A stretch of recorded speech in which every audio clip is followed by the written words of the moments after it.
हाय दोस्तों, नमस्ते। जय माँ काली। आज मैं बात करूँगी माँ दुर्गा के 9 रूपों में एक है माँ काली का अवतार। माँ काली की उपति राक्षसों और दैत्य शक्ति का नाश करने के लिए हुआ था। महाकाली या माँ काली भगवती दुर्गा का ही एक अवतार है जो कि विकराल रूप के लिए जानी जाती है। कहा जाता है महाकाली के क्रोध को समस्त संसार की शक्तियाँ भी काबू नहीं कर सकती, परंतु माँ काली अपनी भक्तों की सभी मनोकामना पूरी करती है। जो भी पूरी श्रद्धा और निष्ठा से उनकी भक्ति करता है, माँ काली का आशीर्वाद सदैव उस पर बना रहता है। माँ काली का ये रुद्र रूप केवल राक्षसों और दैत्य के लिए है। माँ काली के विकराल और क्रोध रूप लेकर शास्त्रों में कई तरह की कथाएं वर्णित है। अपनी ऐसी कई तस्वीरें देखी होगी जिसमें माँ काली के चरणों के नीचे भगवान शंकर लेटे हुए दिखते हैं। शिव जी के सीने पर माँ काली का चरण होता है और माँ काली की जीभ बाहर निकली होती है। कहा जाता है कि माँ काली के क्रोध के आगे भगवान शंकर भी नतमस्तक हो गए थे। लेकिन क्या आप जानते हैं आखिर क्यों भगवान शिव महाकाली के चरणों के नीचे आ गए और क्यों माँ काली ने अपनी जीभ बाहर निकाल कर रखी थी? चलो हम जानते हैं। रक्तबीज दैत्य से जुड़ी एक कथा।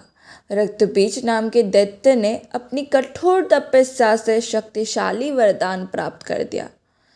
इस वरदान के अनुसार यदि रक्त बीज के खून की एक बूंद भी धरती पर गिरी तो उससे कई दैत्य का जन्म हो जाएगा। इस तरह का वरदान प्राप्त कर रक्त बीज अपनी शक्तियाँ का गलत तरीके से प्रयोग करने लगा।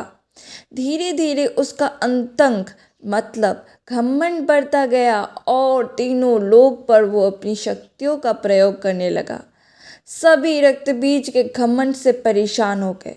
रक्तबीज को पराजित करने के लिए देवताओं और दानवों के बीच युद्ध हो गया। लेकिन जैसे जैसे रक्तबीज का खून जमीन पर गिरता गया, एक एक करके सैकड़ों दैत्य पैदा होते गए। इसलिए रक्तबीज को हराना नामुमकिन हो गया था। इसके बाद देवताओं ने माँ काली की शरण ली। देवताओं की मदद के लिए माँ काली के विकराल रूप धारण किया। इस रूप में माँ काली के हाथों में अस्त्र शस्त्र, एक हाथ में खप्पर और गले में खोपड़ियों की माला थी। लेकिन रक्तबीज का खून जमीन पर गिरते ही कई राक्षस पैदा होने जा रहे थे। जब माँ काली ने खप्पर से दैत्य के खून को रोकना शुरू किया और पीने लगी, तब इस तरह से माँ काली ने रक्तबीज का वध किया।